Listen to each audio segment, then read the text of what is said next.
आज की कहानी का नाम है ममता के आंचल में छिपा हुआ दर्द। दोपहर 2 बजे मेरी आंख खुली। उनिंदी आंखों से सामने टंगी घड़ी पर नजर डाली। आज फिर मैंने कॉलेज की छुट्टी कर ली थी। इंजीनियरिंग का मेरा अंतिम वर्ष है, पर कॉलेज जाने की मेरी इच्छा ही नहीं होती है। आंखें बंद किए ही मैंने रात में लिखी अपनी कविताओं के बारे में सोचा। बड़ा संतोष व खुशी हुई। आजकल मैं बहुत खुश हूँ। मैं कविताएं तो 4-5 सालों से एक डायरी में ही लिखता रहा था, पर एक दिन जब मैंने सोशल मीडिया पर अपनी कुछ कविताएं पोस्ट कर दी और मुझे अच्छा रिप्लाई मिला, तो मेरे उत्साह की कोई सीमा न रही। मैंने अपना पेज भी बना लिया। मेरे प्रशंसकों की संख्या बढ़ती जा रही थी, जिसे देखकर मैं फूला नहीं समाता। जीवन में और क्या चाहिए। इतनी कम उम्र में इतनी प्रसिद्धि। मेरी एक ई बुक भी आ गई है। मैं अब अपने छोटे मोटे खर्चे के लिए कमाई करने लगा हूँ। कॉलेज की फी पापा देते हैं, बाकी मैं मैनेज करने लगा हूँ। अम्मी हैरान है मेरी प्रतिभा से। रोज जब वे उठती है, मेरी रात में लिखी कविता पढ़कर खुश हो जाती है। अब्बा इंजीनियरिंग पूरी करने के लिए बहुत दबाव डाल रहे हैं, पर मेरा मन तो अब कविताओं में ही रमता था।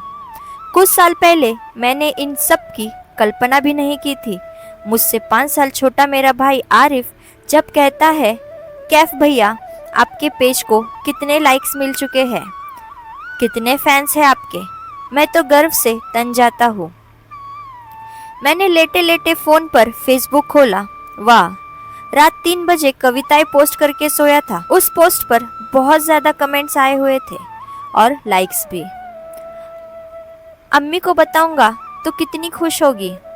आजकल मैं माँ सीरीज पर कविताएं लिख रहा हूँ, बहुत पसंद की जा रही है। मैंने फिर टाइम देखा, अभी तो अम्मी लंच करके सो रही होगी। मैंने अपना मेल भी चेक किया।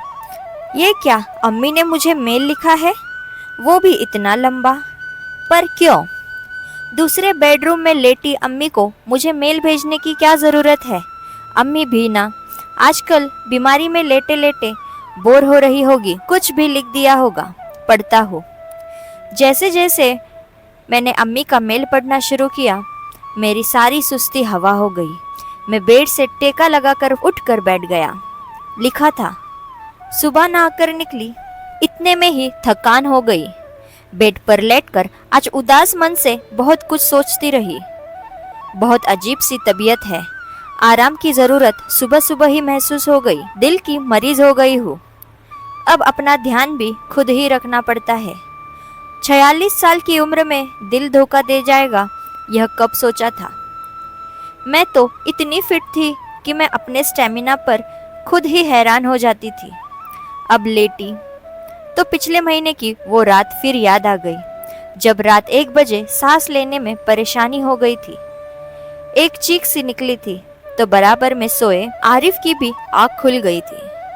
उस दिन मौत मुझे छू कर गुजर गई थी, महसूस किया था मैंने। अकील और तुमने फौरन हॉस्पिटल पहुंचा दिया था। सांसें अभी लिखी थी तो बच गई हूँ फिलहाल, पर कितने दिन पता नहीं। रिपोर्ट्स देखकर तो सब हैरान ही रह गए थे कि मेरा हार्ट सिर्फ 30% काम कर रहा था। डॉक्टर्स ने कहा है कि अगले 3 महीने निकल गए तो स्पेस मेकर लगा देंगे। ठीक है, अब जैसी किस्मत में होगा वैसे ही होगा। तुम और अकील मुझे रेस्ट करने के लिए कहते हो। डॉक्टर्स ने भी थका देने वाला काम मना किया है। सब परिचित रिश्तेदार देखकर वापस जा चुके हैं। खाना बनाने के लिए अच्छी मेड मिली नहीं, बस साफ सफाई करने वाली रमाबाई से मिलकर काम चला रही हूँ। लेकिन आज तुम्हें बताना चाहती हूँ कि इस गृहस्थी को संभालने में मैंने सालों लगा दिए हैं, पर आज मेरी ज़रूरत के समय मुझे तुम लोगों से जो केयर और सहयोग की आशा थी, वह मैं तलाशती ही रह जाती हूँ। मैंने आज सुबह फेसबुक देखा तो तुम्हारी रात की लिखी हुई कविता दिखी। काफ़ी लाइक्स और कमेंट्स थे। तुम रात भर जाग जाग कर कविताएं लिखते हो, दिन भर सोते हो। तुमने अपना अजीब सा रूटीन बना लिया है। बातें भी खूब बड़ी बड़ी करते हो। आज तुम्हारी अम्मी सीरीज की कविताएं मैंने भी पढ़ी तो मुझे व्यंग्यपूर्व हंसी सी आ गई। अम्मी के त्याग, ममता से भरी कविता, पर यथार्थ की दुनिया में तुम्हारे जीवन में तुम्हारे लफ्जों के क्या मायने हैं। कल मुझे कह रहे थे, अम्मी मैं आजकल मदर की फीलिंग्स पर सीरीज लिख रहा हूँ, आपको डेडिकेट करूँगा। मैंने प्रत्यक्षता तो खुशी दिखाई, अम्मी हूँ ना, मेरा काम ही है बच्चों की खुशी में खुश रहने की कोशिश करना। पर मन आहत है मेरा, क्योंकि सच तो यह है कि मुझे इस समय तुम्हारे बड़े बड़े शब्दों में पिरोई गई कविता नहीं, तुम्हारे प्यार और साथ चाहिए। इस समय मुझे अम्मी सीरीज में ऑनलाइन प्यार नहीं, मेरे तन मन को अपनी देख रेख से सुकून पहुंचाता, मेरी बीमारी में मेरा ध्यान रखता हुआ बेटा चाहिए। एक ही फ्लैट में पूरा दिन अपने रूम में से निकलकर कविताओं के संसार में डूबे रहना, दिन भर सोते रहना, शाम होते होते अम्मी आप आराम कर रही है ना, अपना ध्यान रख रही है ना, we need you, take care कहते बेटे की अम्मी के लिए अपने प्यार का ढिंडोरा पीटते शब्द नहीं चाहिए। मुझे इस समय उभरते प्रतिभावान कवि को दरकिनार रखकर एक बेटे की देखरेख चाहिए, जो यह देख ले कि मैं नहा कर निकली तो कितनी थकी हुई थी, मुझे कुछ फल या जूस दे दे, मेरे हाथ से मेरा टॉवेल लेकर तार पर टांग दे, मुझे जबरदस्ती लिटा दे। अकिल टूर पर है, अमान लापरवाह और आत्म केंद्रित है, पर तुम तो भावुक हो, तभी तो इतनी गहरी कविताएं लिख पाते हो।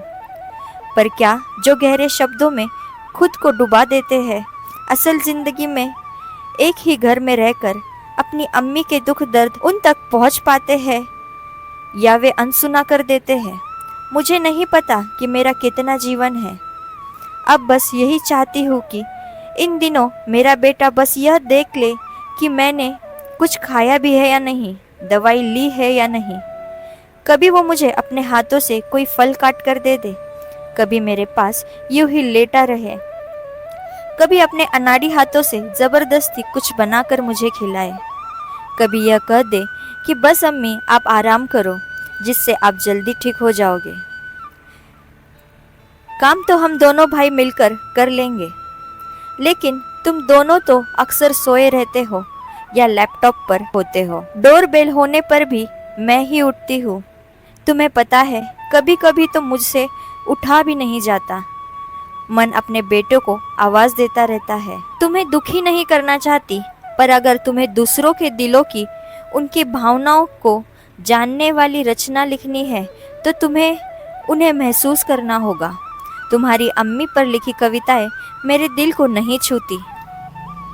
मैं उन्हें शब्द समझकर पढ़ती हूँ और भूल जाती हूँ, तब वे किसी और को क्या छू पाएंगी। ऊंचाइयों को छूने के लिए अभी तुम्हें अपनी ठोस पकड़ बनानी है, शाब्दिक नहीं यथार्थ की दुनिया महसूस करनी है। अपने आसपास की दुनिया को दुख दर्द महसूस करने के क्या तुम्हारे शब्द पाठक को छू पाएंगे? जब तुम्हारी अपनी अस्वस्थ अम्मी अपनी कोमल भावनाओं को तुम्हारे साथ बांटने का इंतजार करती रह जाती है, मैं चाहती हूँ कि एक मशहूर कवि बनने से पहले तुम एक ऐसा बेटा बन जाओ कि अपनी अम्मी की अनकही बातें भी समझ सको। कल्पनाओं में नहीं, यथार्थ में। विधाता ने नारी मन को जटिल तो बहुत बनाया है, पर इतना भी नहीं कि कोई बेटा चाहे तो इसे जान न पाए। तुम्हें आहत ही नहीं करनी चाहती, मैं तुम्हें दुखी नहीं करना चाहती, पर अगर तुम्हें दूसरों के दिलों को, उनकी भावनाओं को छू जाने वाली रचना लिखनी है तो पहले तुम्हें महसूस करना होगा। तुम्हारी लिखी कविताएं मेरे दिल को नहीं छू पाती, मैं उन्हें शब्द समझकर पढ़ती हूँ और भूल जाती हूँ, तब वे किसी और को क्या छू पाएंगी। ऊंचाइयों को छूने के लिए अभी तुम्हें जमीन पर ही अपनी ठोस पकड़ बनानी होगी। शाब्दिक नहीं, यथार्थ की दुनिया महसूस करनी है। अपने आसपास की दुनिया के दुख दर्द महसूस करने हैं। ये जो इतने मशहूर कवि लेखक हुए हैं ना, वे अपने तो अपने दूसरों के दुख दर्द में भी ऐसे डूबकर निकले हैं कि उनका एक एक लफ्ज पढ़ने वाले को झकझोर करके रख देता है। तुम अपनी माँ की ही भावनाओं से अछूते रह जाओगे तो माँ सीरीज कितना आगे तक ले जा सकोगे। मैं भी तुम्हें सफलता के शिखर पर देखना चाहती हूँ, बस अब थक गई हूँ। तुम्हारी अम्मी। मेरी आंखों के सामने अचानक सब धुंधला हो गया। मेरे गालों का गीलापन बढ़ता जा रहा था। मैं सिर पकड़कर बैठ गया। अम्मी तो कोई कवि या लेखिका भी नहीं है, फिर भी उनका एक एक शब्द मुझे झंझोड़ गया। ये क्या हो गया मुझसे? उस रात डॉक्टर ने कितना साफ साफ कहा था कि इन्हें लाने में अगर कुछ सेकंड की देर भी हो जाती तो ओह। डॉक्टर ने ये 3 महीने चिंताजनक बताए हैं। अम्मी बहुत बीमार है। अब्बा को मीटिंग के लिए टूर पर जाना पड़ा है। आरिफ मस्त मौला है और मैं क्या करता हूँ उनके लिए। रातों को जागकर अम्मी पर लंबी लंबी कविताएं लिखता हूँ। दिन भर सोता हूँ। शाम से रात तक इस फील्ड में आगे बढ़ने के लिए अपने नए कवि मित्रों के साथ किसी कैफे में बैठकर विचार गोष्ठी करता हूँ। रात को आता हूँ तो अम्मी जितना भी बना पाती है कभी खा लेता हूँ, कभी पसंद न आने पर आरिफ और मैं बाहर से ऑर्डर करके कुछ मंगवा लेते हैं। अम्मी थकी सी वह खाना उठाकर फ्रिज में रख देती है और शायद अगले दिन वही खा लेती है। मैं शर्मिंदगी के अथाह सागर में डूबता जा रहा था। अम्मी को तो आराम करना है, पर कैसे करेगी वे आराम? मैं उनका हालचाल पूछकर अपनी कविताओं में डूब जाता हूँ। क्या कर रहा हूँ मैं? एक ही फ्लैट में दूसरे बेडरूम में लेटी अपनी अस्वस्थ अम्मी से इतना दूर हूँ मैं कि आज उन्हें अपने मन की बातें शेयर करने के लिए मुझे मेल लिखना पड़ रहा। लानत है मुझ पर। मैंने बराबर में सोए अमान पर नज़र डाली। ये भी क्या सीखेगा मुझसे?